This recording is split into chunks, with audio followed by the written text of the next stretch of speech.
Olá, sejam bem-vindos a mais um Psicologia Espírita com Joana de Ângeles.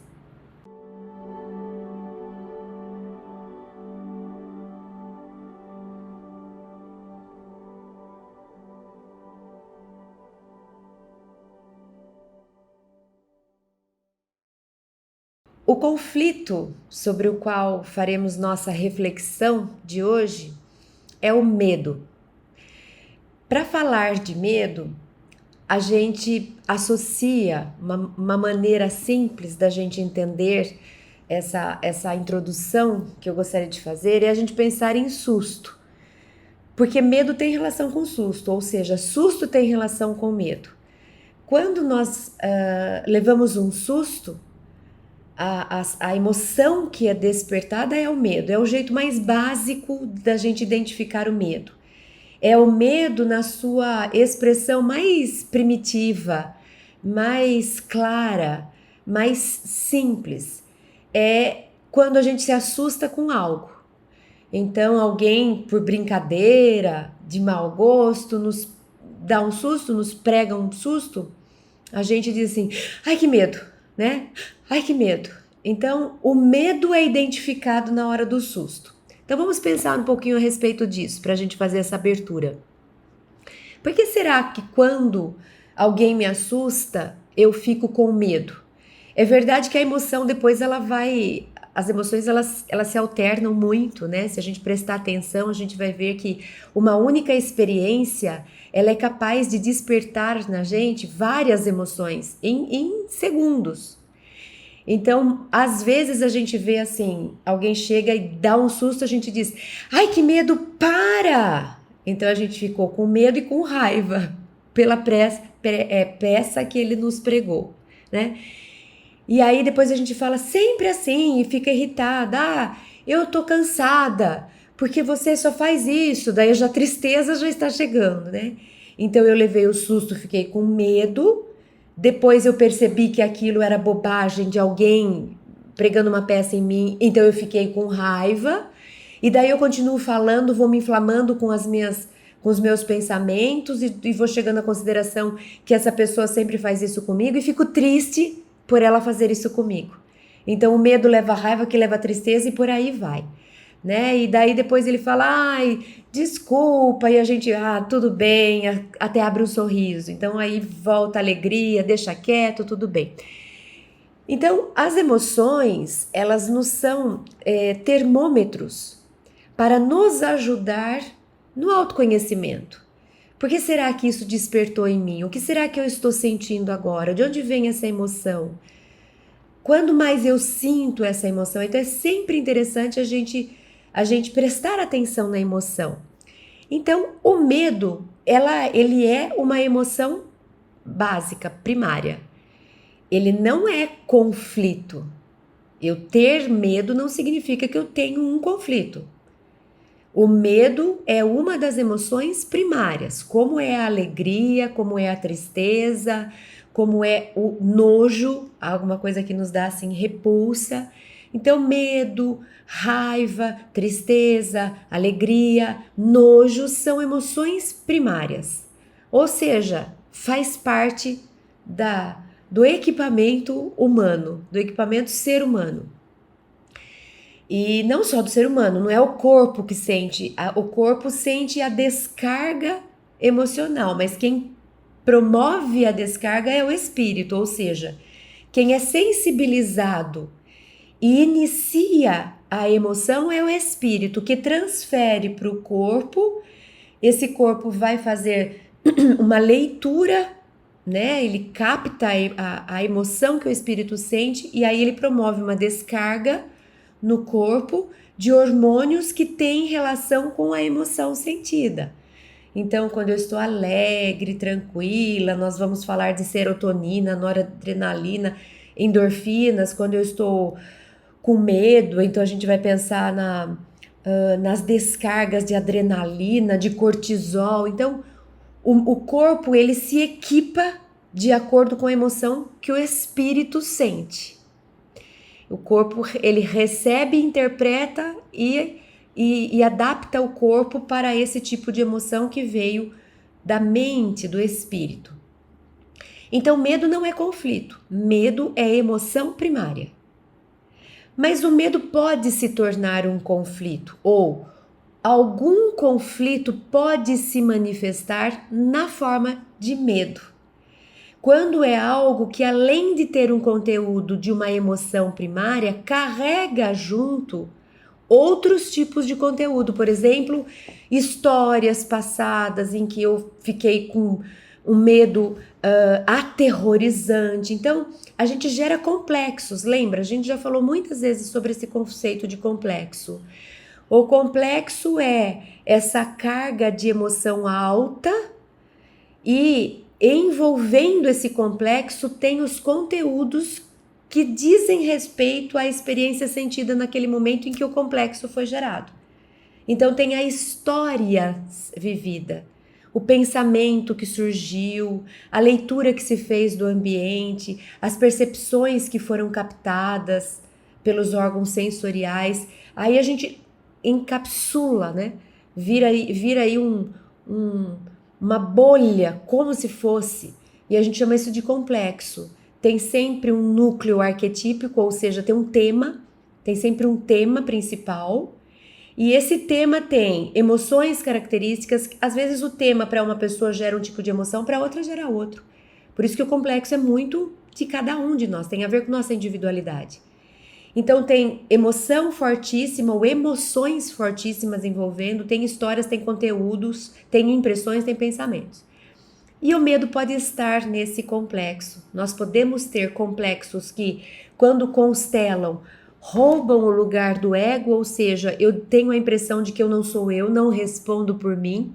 Eu perdi a razão, significa a consciência minha que estava ali planejando, direcionando, categorizando, organizando.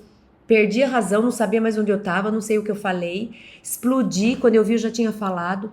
Significa que esse complexo foi constelado. E essa história, ela é como se a gente vomitasse tudo aquilo. De repente aquilo irrompe e eu já não sou mais aquela de 2 segundos atrás. Eu sou aquela outra de uma experiência passada. Então sou tomada por raiva, por medo, por pânico, por terror. Então esse complexo vem e muitas vezes a gente percebe ele manifestado com grande dose de medo. Então aí a gente diz, nossa, é um conflito que eu tenho, porque quando eu me vejo nessa situação me dá um medo de um jeito que passa do medo natural, passa do medo como emoção primária. É o medo carregado de conteúdo psicológico, vem com experiências transatas passadas. E aí a gente olha para aquilo que está acontecendo, não pensando a respeito do que está acontecendo, mas como se a gente revivesse experiências mais penosas do passado. Então, se eu tenho uma crise de medo e alguém diz assim, mas Cris, olha, não é nada, é só um inseto. Eu já não estou mais com o medo primário, uma emoção primária de assustar com algo. Provavelmente eu estou constelando complexos. Então a minha reação é desproporcional ao que a lógica diria que seria razoável. Então eu tenho reações que a pessoa que está do lado fala, nossa, que isso? Não precisa tanto. Nossa, que show que você deu por causa de uma baratinha, por causa de uma mosquinha, seja lá o que for. É porque eu não estava reagindo simplesmente com uma emoção primária que surge diante de um susto que eu levo. Eu estava reagindo, junto com isso veio todo um conteúdo de um passado, de uma experiência passada, misturada com a experiência do hoje. Então, eu atuo com o medo, não só diante daquilo que está acontecendo, mas também revivendo todo um passado muito mais trágico, muito mais doloroso do que aquilo que acontece no presente. Então, a gente vai falar de medo como emoção primária, comum, que não vai ter grande duração, é apenas para você sair correndo, ter uma reação de luta, fuga, se vira, resolve. Então o medo vem como esse termômetro, como esse alerta. Isso é natural, isso faz parte, ele vem para nos proteger. Ou esse outro medo que já vem carregado de um conflito, que é algo que não é proporcional ao que está acontecendo. Pelo contrário, ao invés de o medo me ajudar a sair do problema, eu vou começar a atravessar a rua e fico com medo porque eu vejo que vem uma moto mais acelerada do que eu imaginei. Esse medo vai fazer com que eu aguce os meus sentidos, os meus órgãos sensoriais, para que a adrenalina me dê mais força muscular, a minha pupila dilata, eu vejo melhor, eu escuto melhor, para eu poder sair daquele risco. Então, esse é o medo natural, ele é protetivo, ele vem para me alertar de modo que automaticamente eu me retire de uma experiência de risco sem precisar fazer o caminho longo, que é o caminho do raciocínio. Bem, eu estou aqui atravessando no meio da rua, vem vindo uma moto, pode ser que ela me atropele. Até eu fazer essa conjuntura, já foi. Então, esse medo irracional, que é uma emoção pura, ele dispara mecanismos automáticos que me protegem e eu consigo me tirar do risco sem sequer pensar no que eu fiz. Agora, existem outros, então esse é natural, a gente vai usar bem ele. Mas existe um outro tipo que a gente sente de medo, que é o medo que a gente fala, não tem sentido, não explica. Eu entro num estado que eu não consigo me controlar, eu tenho reações exageradas. Esse medo é um medo que a gente diz que ele deve estar associado com algum trauma, conflito, experiência muito dolorosa do passado. Eu lembro sempre, e cito, e me perdoem, porque parece que eu só li esse livro até hoje na minha vida, mas eu li alguns. Mas ele me traz uma descrição tão clara de algo que é tão difícil da gente encontrar, e eu vou citar ele de novo. O livro é do Dr. Eben Alexander III, é um neurocirurgião americano. Ele narra a experiência que ele teve de quase morte num livro que se chama Uma Prova do Céu, ou É a Prova do Céu. E o Dr. Eben, ele descreve como ele se sentia neste lugar que não era consciente, né? Então ele tem uma bactéria toma todo a sua última camada, que é o neocórtex, né, o cerebral. Ele entra então em coma e fica por 7 dias. Eu vou dar todos os spoilers, vocês me perdoem. Ele fica ali por 7 dias. É uma doença que a princípio a pessoa não vive 24 horas, ele viveu. É uma doença que se você viver por 48 horas, os danos são tantos que você vai vegetar para o resto da vida. Ele não vegetou. E é uma doença que a maioria das vezes você morre. E ele não morre, ele não vegeta, ele volta. E ele volta consciente. Então ele diz que é uma prova do céu. Ou seja, ele fala, ele que era cético, ateu, ele volta e diz, agora eu preciso transformar a minha experiência num livro para poder dizer para todo mundo que eu, sim, acredito em Deus e em milagre. Tem coisas que a ciência não explica. Óbvio que ele, como chefe de departamento do hospital, depois dessa experiência e de se propor a escrever esse livro que não era nada científico, ele acaba saindo do hospital, já não fazia mais sentido, não combinava mais com o ponto de vista dos parceiros, e ele segue uma outra linha.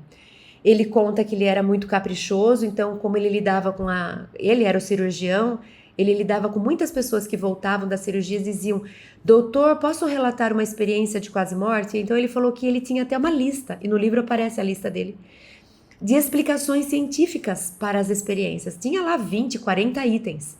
Ah, você viu uma luz? A luz significa isso, isso. Ah, você viu um ente querido? Significa aquilo. E ele diz que a experiência que ele teve foi uma experiência tão particular, que Deus foi tão caprichoso, que ele levou o Dr. Eben para uma realidade inconsciente, como a gente queira chamar, alternativa, em que nenhum item da lista dele explicava.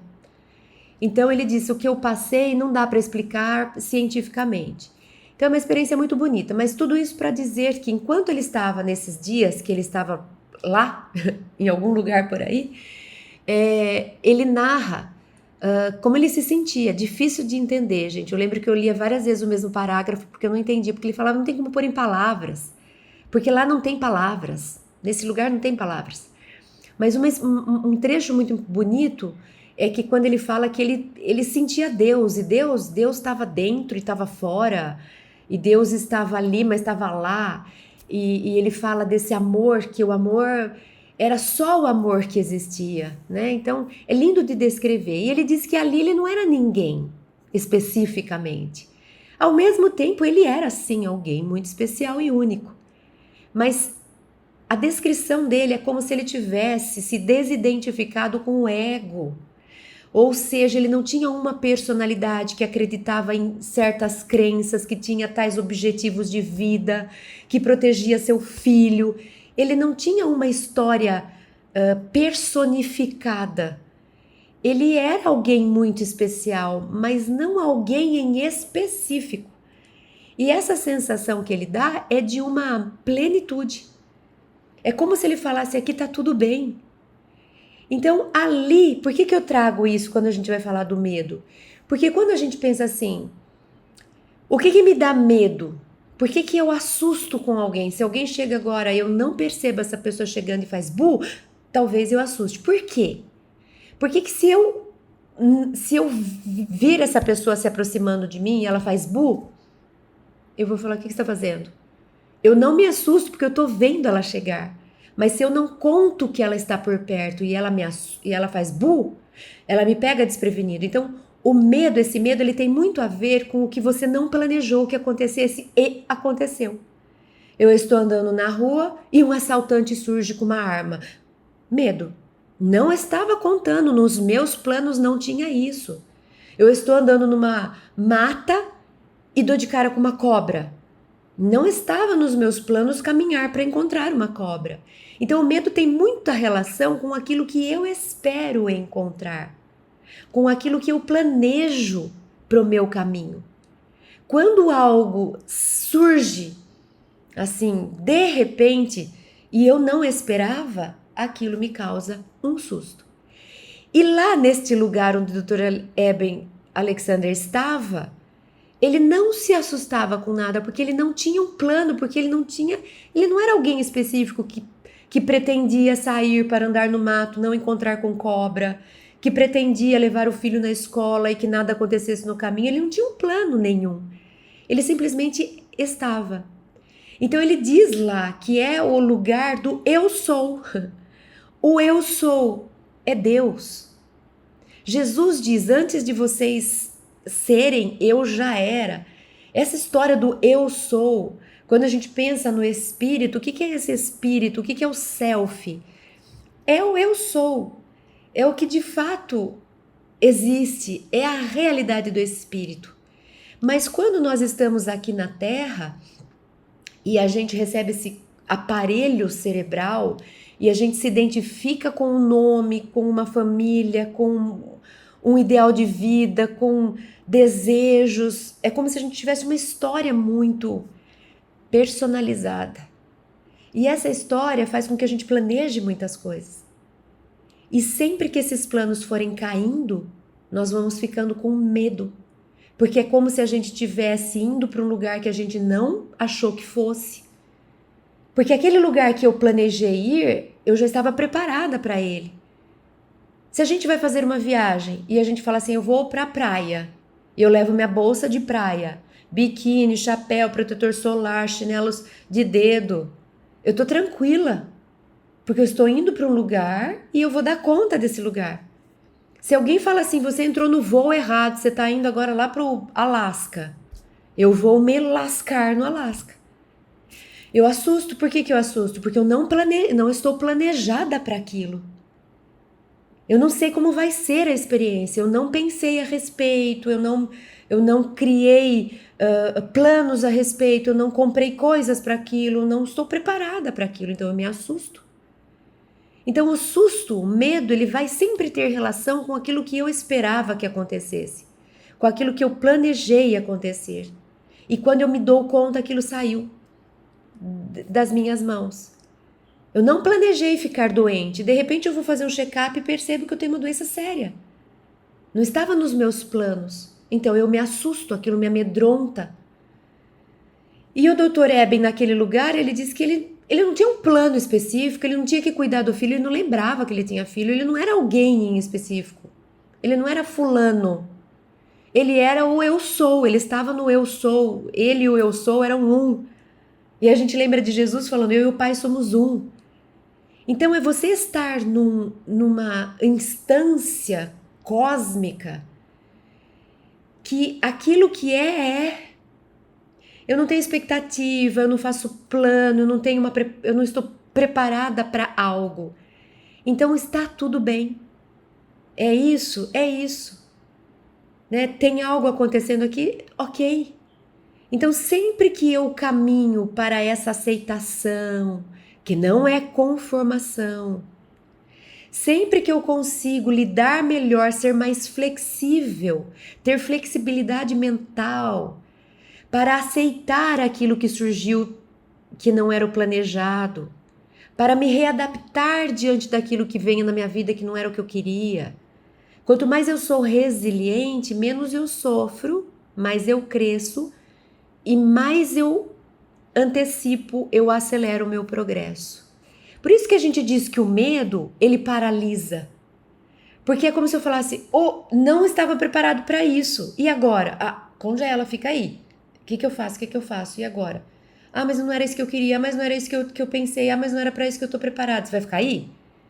Vamos tentar se virar, vamos ver o que dá para fazer. Então, essa resiliência, essa flexibilidade mental faz com que a gente descongele do medo e faz com que a gente enfrente o problema com mais rapidez, sofra menos e saia mais rápido da enrascada, daquilo que nos faz temer. Não planejei ter uma doença, o médico falou, você tá aqui, a doença tá em você. E aí eu vou paralisar, que medo, não era isso que eu queria, meu Deus, e agora? Não planejei para isso, vai ficar aí, vamos lá. E aí, então o que nós podemos fazer? Quais as possibilidades? Quais os recursos? O que eu preciso correr atrás? Então eu enfrentando, eu supero o medo mais rapidamente. Então superar o medo vai depender dessa flexibilidade mental, vai depender dessa resiliência em lidar com frustração, porque o medo aparece depois de uma frustração. Me frustrei, não queria que tivesse uma cobra no meu caminho, agora ela tá lá, eu faço o quê? Não queria que o pneu furasse de noite numa estrada isolada. Que medo do que pode acontecer. E agora, o que eu posso fazer? Saiu do meu plano, mas o que eu posso fazer? Quando eu consigo ter essa flexibilidade e acionar recursos para ver soluções, eu venço o medo. E não é nem venço o medo, é eu lido com o medo, porque o medo continua ali, o coraçãozinho tá acelerado, mas eu tô me virando, eu tô chamando um SOS na estrada, eu tô ligando para alguém que eu sei que mora perto, coraçãozinho acelerado, mas eu tô lidando com ele. Não é a gente se livrar do medo, mas é a gente não paralisar por causa do medo, é conseguir lidar com as coisas apesar do medo, né? Então, o medo, ele tem muito a ver com isso, com o plano que eu fiz, o quanto que esse plano não aconteceu e o quanto que eu não me sinto capaz de poder lidar com aquilo que que surgiu, que não era o esperado, o imprevisto. E aí a gente vai intensificando, quanto maior o problema, quanto menor a minha flexibilidade mental, quanto mais dificuldade eu tenho com a resiliência, mais esse medo vai ganhando corpo e vai se tornando terror, e ele pode se tornar um pânico. A gente pode depois entrar na tal da síndrome do pânico, porque ele escalonou de um jeito que eu me perdi de mim mesma, já não consigo mais acessar recursos, estou entregue, ele me tomou. E isso pode gerar realmente uma síndrome, algo que venha a se repetir, e dependendo da situação eu acabo caindo nesse mesmo lugar. Bom, fazendo essa introdução para a gente ter um pouco da noção do que seria o medo, de como a gente pode entender o medo, quando ele aparece, o que a gente pode fazer a respeito, ele está relacionado com essa história de não é o que eu planejava, e essa emoção de será que vai dar tudo errado, será que eu vou sofrer, será que a cobra vai me picar, será que o ladrão vai me pegar na estrada, será que eu vou morrer dessa doença? Então, o medo também tem a ver com a imaginação de um sofrimento futuro. Porque a gente quer evitar sofrimento. Então eu não quero ser roubada, eu não quero que a cobra me pegue, eu não quero que o ladrão, eu não quero ter uma doença que me faça sofrer ou morrer. Então, o medo também tem a ver com aquilo que eu imagino de uma possibilidade futura que vai me fazer sofrer. Aí o medo vem porque é como se eu quisesse evitar aquilo de chegar. A razão diz: você não vai conseguir evitar sempre. Existe possibilidades de você lidar com isso. Quanto antes você começar a buscar essas possibilidades, mais sucesso você vai ter. Então, em frente. Não existe um lugar que você fala, eu vou evitar sumir, isso vai desaparecer, o que é para passar vai passar. Existe possibilidade de você superar isso com luta, com ação. Isso existe. Vamos para a Joana então, senão a gente não vai falar dela. Bom, eu trouxe então alguns trechos. Primeiro eu vou lá para o Homem Integral. Tem um capítulo 1, ela fala muito sobre isso, vale a pena ler o capítulo inteiro. Eu trouxe um longo texto dele, mas eu vou ler devagar. Bom, então Joana começa dizendo: esta é uma sociedade amedrontada. Então ela vai dizer pra gente o quanto que o tempo acelerado, o quanto que essa vida louca que a gente tem vivido, né, cheia, o quanto isso promove um aumento do medo como emoção. Então ela diz: as gerações anteriores também cultivaram seus medos de origem atávica e de receios ocasionais. Então, não é emoção de hoje isso. Isso já existia, as gerações anteriores também existiam. Só que o excesso de tecnicismo, muita tecnologia, com a correspondente ausência da solidariedade humana, produz uma avalanche de receio. Então, diz assim: medo sempre existiu. Mas a benfeitora diz: hoje, muita tecnologia aumentou o nível de tecnologia ao mesmo tempo que diminuiu a solidariedade humana, ou seja, a gente se afastou um dos outros. Por quê? Porque pensa, quando eu estou com medo, eu não quero alguém para ir comigo, eu não quero alguém que me estenda a mão, eu não quero alguém que resolva o meu problema, ou pelo menos que me ajude a pensar. Agora, imagina que a gente hoje vive muito em ambiente virtual, em ambiente tecnológico, em ambiente mecânico, em ambiente metálico. E as pessoas se afastaram. Muita individualidade, cada um por si. Pouca fraternidade, não é problema meu, se resolva. Então, o medo fica mais difícil de ser lidado porque a gente está num ambiente urbano, metálico, longe de pessoas que poderiam amenizar a sensação, a emoção do medo. Então, Joana diz que nossa sociedade é uma sociedade amedrontada. Ela diz que a superpopulação tomando os espaços, e aí quando a gente tem muita gente num espaço, vira competição, aí vira medo de não conseguir sobreviver, aí vira briga, luta, violência, né? A tecnologia reduz a distância, mas nos dá uma falsa sensação de segurança. Porque existe violência, inclusive, no mundo virtual. Existe roubo no mundo virtual, hackers. Então a gente vai ficando como se fosse com ilusão de que está tudo bem, de que estamos super protegidos, mas não estamos. E quando surge o medo, a gente está sozinho. Não tem mais como os nossos ancestrais, o vizinho para socorrer, aquelas amizades, a solidariedade, a ajuda de um para o outro. A gente está se distanciando das pessoas, né? Ela fala que nessa luta furiosa, as festas ruidosas, as extravagâncias de conduta, os desperdícios de moeda, o exibicionismo, ela diz que as pessoas acham que isso faz vencer o medo. Muitas vezes a gente acha que ser extravagante, ser exuberante, vou para a festa ruidosa, a luta, eu não tenho medo não, eu vou para a luta, eu vou para a guerra, eu vou para... Não é bem assim. Porque o medo é atávico e é instintivo, é emoção primária. Eu posso estar numa balada com música na altura. Se eu tiver com medo de perder um ente querido, eu estou só disfarçando ali. O medo, quando eu sair da balada, ele volta. Eu posso fingir que... Eu posso me entorpecer para, por alguns instantes, esquecer que eu estou com medo de perder um ente querido que está doente. Então eu vou para balada, eu vou para extravagância, eu vou para bebida. É momentâneo. Naquele instante parece que o medo foi embora, mas ele está ali só esperando você voltar para casa. Então não é fugir, não é forma de superar o medo. Então, Joana, primeiro ela fala a respeito dessa forma atual, moderna que a gente tem de lidar com as coisas atropeladas, exageradas, e acha que isso faz a gente ficar bem, sair feliz. Não necessariamente. Às vezes a gente está reprimindo. Às vezes a gente está só se distanciando da emoção.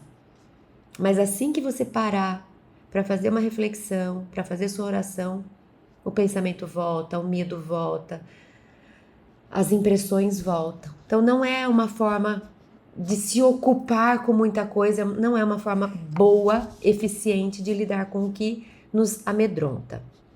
Mas Joana também diz que é no cerne do ser, né, tudo isso lá no capítulo 1 do Homem Integral, que é no espírito que se encontram as causas matrizes do medo, que é aquilo que eu disse, experiências passadas estão guardadas. Se por acaso eu volto a experimentar alguma coisa parecida, aquela experiência, ela irrompe, ela constela. E eu passo a viver o que eu estou vivendo hoje, misturado com o que eu já vivi no passado, parecido com aquilo. Então, esses fenômenos fóbicos, quando eu tenho fobia, eles procedem de experiências passadas, de reencarnações fracassadas. Então, quando a gente fala, eu não tenho medo, eu tenho mais que medo, eu tenho fobia. Fobia é algo que me toma, eu subo uma escada, eu tenho fobia de altura. Começa com reação fisiológica, eu entro num desespero que não tem a ver com a altura da escada, a escada nem é tão alta. Então, quando a gente estiver falando de fobia, Joana diz que a gente está falando de reencarnação passada. Que esse registro, ele vem na forma de fobia, porque a fobia é inexplicável. Por que você tem fobia disso? Está acontecendo nada. Pois é, não sei. Então, a fobia significa, é algo simbólico, eu não lembro. Tem a ver com memórias muito passadas. Então elas vêm como se fosse uma impressão que não faz sentido. A gente não consegue dar sentido para aquilo. Aí ela diz, nas quais a culpa não foi liberada em face do crime ter ficado oculto, dissimulado, não justificado, né? Aí transfere-se essa consciência para uma futura consciência.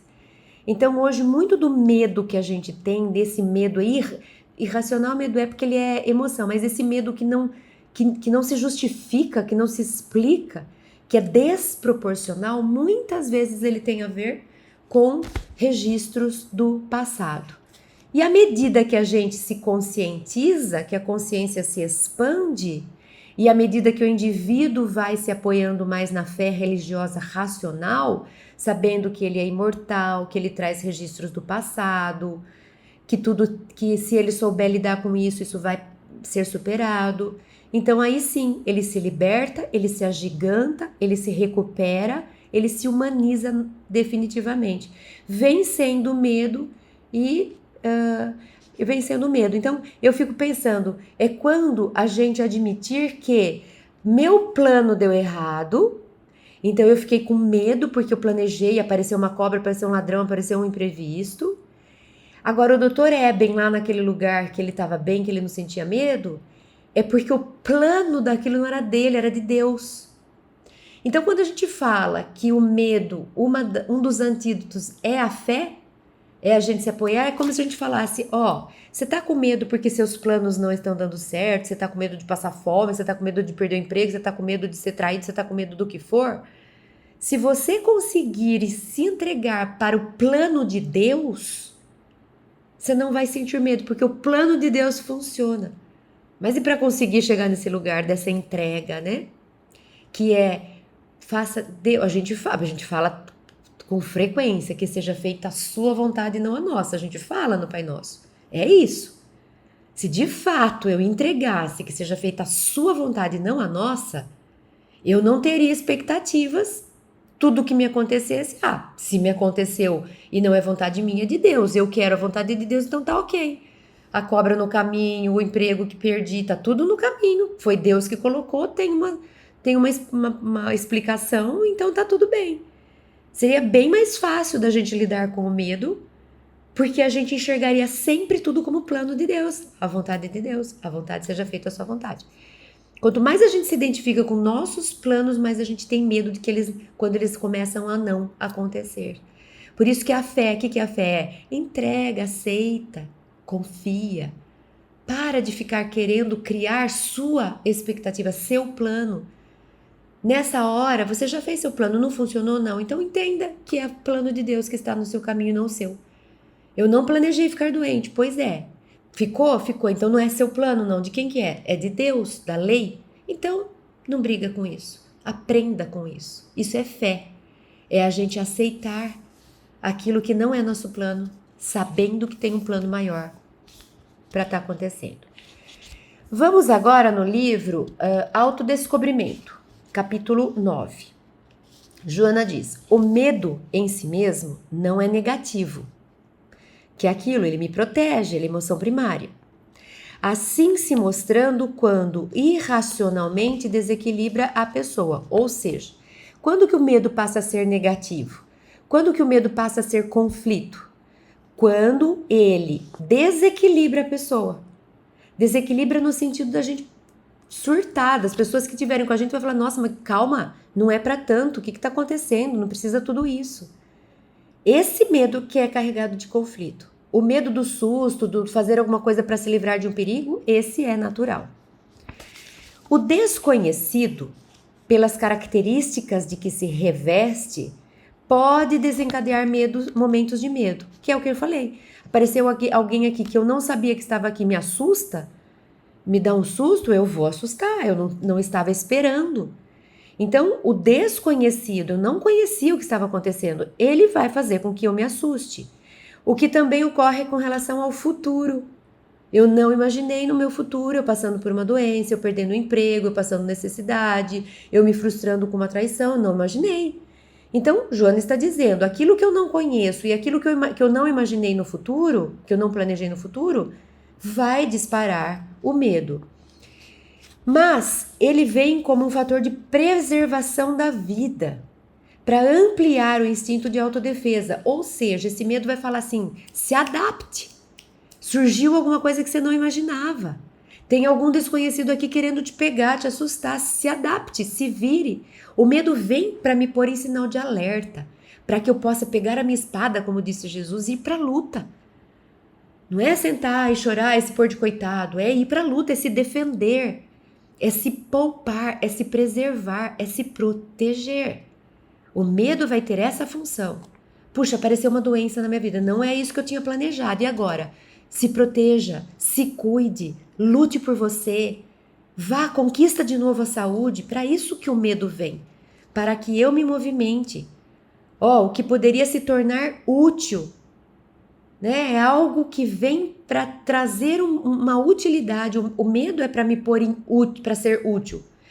Porque se eu olho para a doença, tem uma doença ali, então, né? O que eu vou fazer a respeito? Não tô com medo, tá tudo certo. E aí você não se mexe. O medo me põe numa postura útil, ou seja, eu vou tentar me livrar dele. Eu vou tentar me livrar da cobra, eu vou tentar me livrar do ladrão, eu vou tentar me livrar da doença. Então eu ajo, eu tomo atitude, eu corro atrás. O medo me põe em ação. Se eu não tivesse medo, eu sentava, deixa a cobra aí, vamos ver o que ela vai fazer. Né? Deixa o ladrão aí, vamos ver deixa ele fazer o que ele quiser. Então sempre eu vou tentar me cuidar, me proteger, nesse sentido que o medo ele é realmente protetivo. Daí Joana vai falar um pouco do pânico nesse autodescobrimento. Então ela diz, confunde-se o pânico como expressão do medo quando irrompe acompanhado de sensações físicas. Quais são? Disritmia cardíaca, sudorese, sufocação, colapso periférico produzindo algidez generalizada. Essa sensação de morte, porque parece que você vai morrer, você acha que você vai morrer, o coração dispara, começa a suar, eu vou sufocar, eu tô me sentindo presa, parece que você vai morrer, né? Essa opressão no peito. Então, sem aparente motivo que justifique, ou seja, nossa, não tá acabando o mundo pra você estar desse jeito, né? Então, percebe que não é simplesmente aquele medo, ai que susto, ai que medo disso, ai que medo daquilo. É um panorama muito mais denso, muito mais complexo. É um conflito, é um complexo. Na anamnese, ou seja, fazendo a investigação desse distúrbio de pânico, Constata-se fator genético com carga alta de preponderância, ou seja, tem muito da parte genética. Lembrando que a parte genética também é uma herança de vidas passadas, né? A gente vem na família que a gente gerou. Daí, nesse caso, vem a presença da noradrenalina no sistema nervoso central.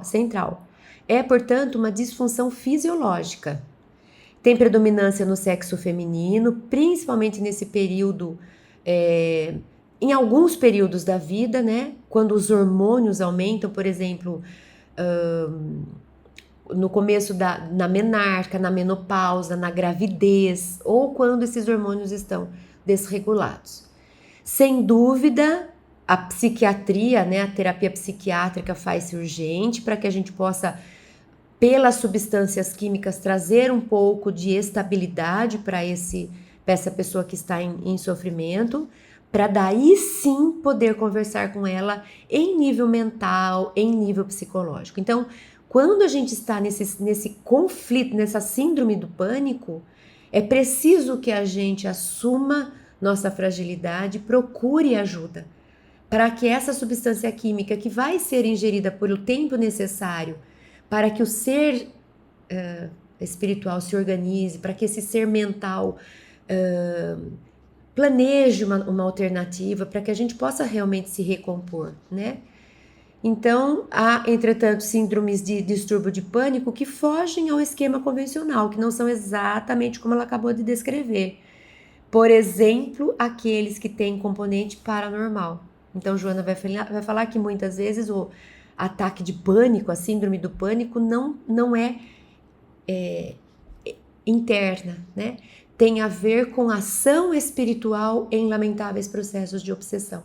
Então, a gente precisa cuidar disso também, do espírito, né? Como que a gente pode fazer isso? Agindo psiquicamente sobre a mente da vítima, o ser espiritual estabelece um intercâmbio parasitário. E como que a gente faz para não ser essa vítima viva? Aí a gente já sabe. Tem essa incorporação e aí a pessoa perde a noção. Como que a gente sabe? Aí todo o processo de desobsessão. Começa pelas terapias que a gente encontra na casa espírita, que é o estudo, a oração, o passe magnético, o passe, enfim, a água fluidificada, tudo que a gente tiver de recurso, mas também uma modificação do paciente, modificação mental, presta atenção na forma de pensamento, comportamental, vamos procurar hábitos mais saudáveis, tem que ser feita toda uma reestruturação para que essa mente seja desacoplada e a gente volte a ter propriedade de si, né, do próprio corpo. Bom, vamos para mais um livro. Amor Imbatível Amor, capítulo 10. Esse livro eu não trouxe, mas eu citei porque ele traz algumas coisas que a gente já passou e é um texto bem longo. Bastante conteúdo sobre síndrome do pânico. Então, como a gente já deu uma passada por isso, se alguém se interessou e quiser se aprofundar, vá no livro Amor Imbatível Amor, capítulo 10.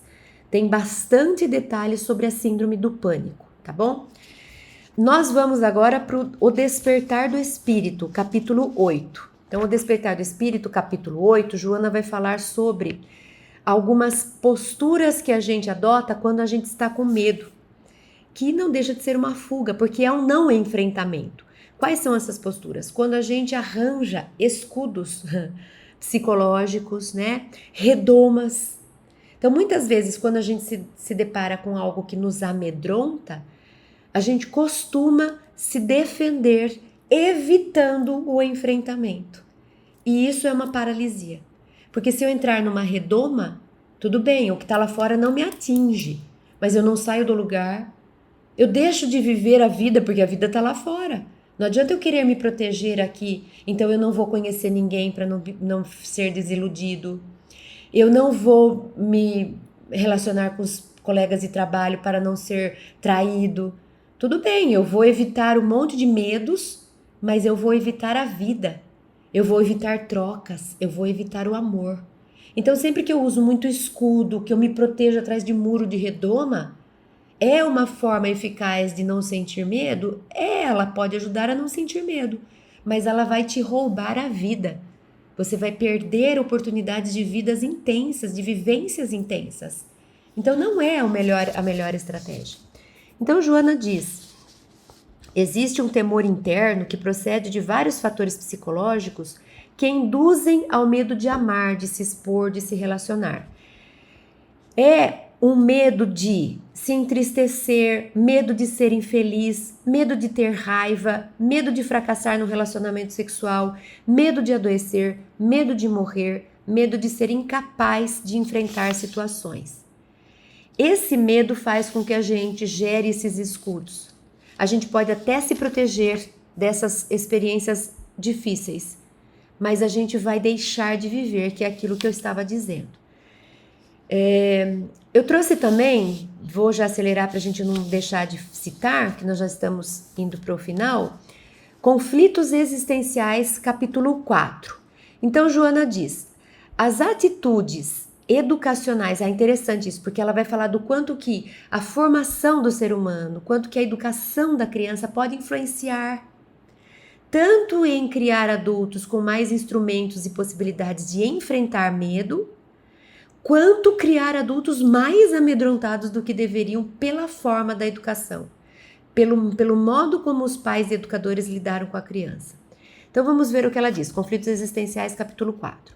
As atitudes educacionais no lar, os relacionamentos familiares agressivos, porque pensa, uma criança de 5 anos vendo o pai e a mãe brigando de tapa. Imagina o medo que essa criança sente. E ela não entende o que está acontecendo, ela não é capaz de se diferenciar e falar, é problema desses dois adultos malucos aí. Ela se mistura. Aquilo é dela também, aquilo tem a ver com ela. É muito comum a criança achar que se ela fosse boa o suficiente, os pais não estariam brigando, ela traz para ela. Então, atitudes educacionais no lar, o relacionamento familiares agressivo, o desrespeito pela identidade infantil. A criança tá com medo e, que bobagem esse medo, para de ser medroso, desrespeito, falta empatia, você já foi criança, a criança não pensa como adulto, não tá na hora. Então, isso atrapalha.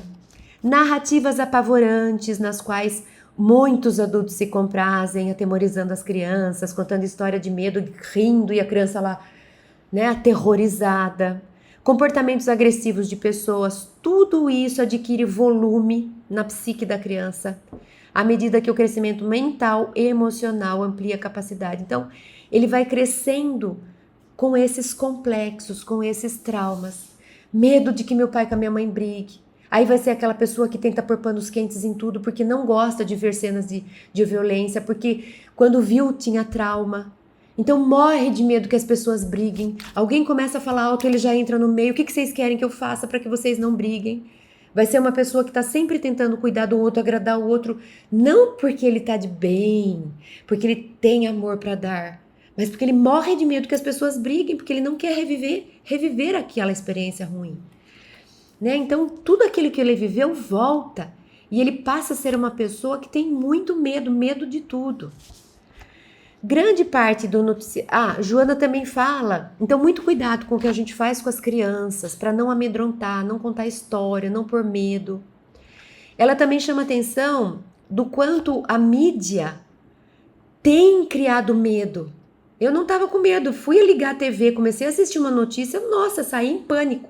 Então cuidado com isso, porque tem tanta coisa acontecendo no mundo, é óbvio que a mídia não vai conseguir falar de tudo o que está acontecendo. E ela traz aquilo que mais impacta, aquilo que dá audiência. E nada mais do que os desastres, né? Então, tanta coisa linda acontecendo, a gente não fica sabendo, que poderia despertar em nós emoções bonitas. Mas a gente liga a TV e a Joana diz, grande parte do noticiário da mídia, lixo, né, entre aspas, que se compraz em exaltar o esdrúxulo, o agressivo, o crime, contribui para a alucinação de alguns enfermos perversos que se sentem estimulados à prática de arbitrariedades, ou seja, umas pessoas assistem e entram em pânico, outras assistem e deixa sua sombra sair e vai lá fora fazer pior do que aquilo que acabou de assistir. Então, quanto que a mídia tem participado do que está acontecendo na nossa sociedade de negativo, né? Enfim, considerando-se a possibilidade de alguns dos medos serem inspirados por adversários desencarnados, a oração-terapia gera um clima psíquico elevado que afasta esse opositor. Ela volta a falar também no Conflitos Existenciais sobre a história de um medo ser causado, ser gerado por algum espírito que está nos atormentando, e aí ela lembra a gente de orar, de mudar o nosso padrão vibratório, de elevar o nosso pensamento, porque aí a gente sai da faixa, a gente sai da sintonia, e a gente consegue então acalmar as nossas emoções. Então fica aqui esse convite para que a gente diferencie os estados de medo que a gente sente.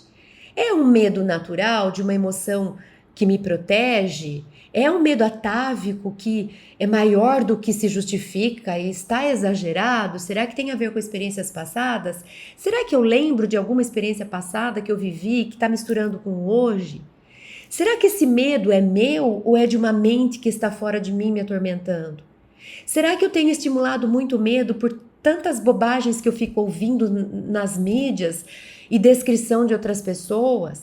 Será que eu tenho me protegido na religião, na oração, na fé, na entrega a Deus? Será que eu tenho usado desses recursos para me proteger de futuros estados em que eu encare o medo? Então fica esse convite para que a gente faça essa reflexão e eu espero vocês na próxima semana. Até mais!